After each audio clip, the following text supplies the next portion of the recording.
Hello दोस्तों, आज इस वीडियो में हम बात करेंगे कि सेबी ने क्या न्यू चेंजेस लाए हैं यदि हम किसी भी म्यूचुअल फंड में एसआईपी कर रहे हैं। तो सबसे पहले उन न्यू चेंजेस के बारे में बात करेंगे।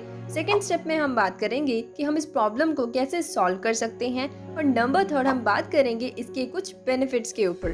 तो वीडियो को बिना किसी देरी के स्टार्ट करते हैं। सबसे पहले हम बात करते हैं कि सेबी ने क्या न्यू चेंजेस लाए हैं। उससे पहले हमें ये पता होना चाहिए कि पुराना एसआईपी का प्रोसेस क्या होता था। तो पुराने प्रोसेस पे बेसिकली सबसे पहले हमारे पैसे बैंक अकाउंट से क्रेडिट होकर किसी भी third party application for example broker के पूल अकाउंट में जाते थे, फिर वहां से वो पैसे हमारे म्यूचुअल फंड में इन्वेस्ट होते थे। बट अब सेबी का ये न्यू रेगुलेशन है कि अब से किसी भी थर्ड पार्टी एप्लीकेशन की इन्वॉल्वमेंट नहीं होगी। अब से डायरेक्टली हमारे बैंक अकाउंट से पैसे म्यूचुअल फंड में जाने चाहिए और यदि हम उस म्यूचुअल फंड के यूनिट्स को बेचते हैं तो डायरेक्टली वो पैसे हमारे बैंक अकाउंट में क्रेडिट होने चाहिए। अब प्रॉब्लम यहीं से स्टार्ट होगी कि यदि हम किसी भी थर्ड पार्टी एप्लीकेशन की यूज या फिर हेल्प नहीं ले सकते तो हम कैसे एसआईपी करेंगे। तो इसको अब हम सेकेंड पार्ट में बात करते हैं। इस प्रॉब्लम को सॉल्व करने के लिए आपको ये 2 स्टेप्स फॉलो करने हैं। पहला स्टेप ये है कि आपको authorize NACH mandate form fill करना है। तो बेसिकली नैक एक नेशनल क्लियरिंग सिस्टम है जो कि एक सेंट्रलाइज सिस्टम हमारी गवर्नमेंट ने स्टार्ट किया है बल्क पेमेंट्स करने के लिए, इलेक्ट्रिसिटी बिल पे करने के लिए, ईएमआई और एसआईपी करने के लिए। तो इसलिए सबसे पहले आपको अपनी बैंक की वेबसाइट पे जाना होगा और एक ई मैंडेट फॉर्म की ऑप्शन होगी, उस पर क्लिक करके अपना मैंडेट फॉर्म आज ही फिल करना होगा। यदि आप उस फॉर्म को फिल करते हो तो उसके बाद आपका बैंक उन डिटेल्स को वेरीफाई करता है। फॉर एग्जाम्पल यदि मैं एसबीआई की बात करूं तो उनका ई मैंडेट फॉर्म कुछ इस तरह से दिखता है।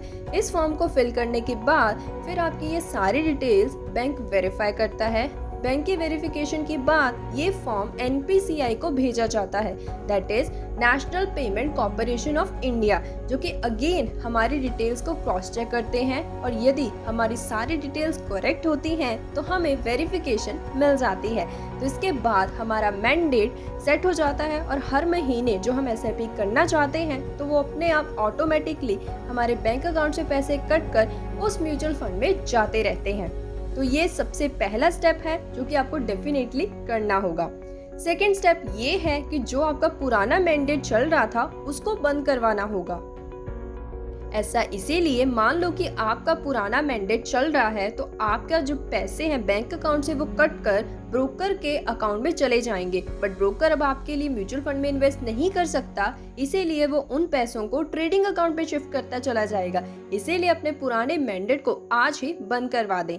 तो ये है वो सिंपल स्टेप्स जो कि आपको करने होंगे।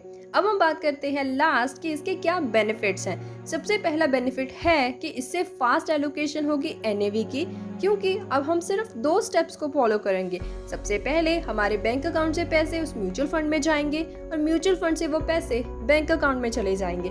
इसीलिए अब फास्ट एलोकेशन होगी अब एनएवी की।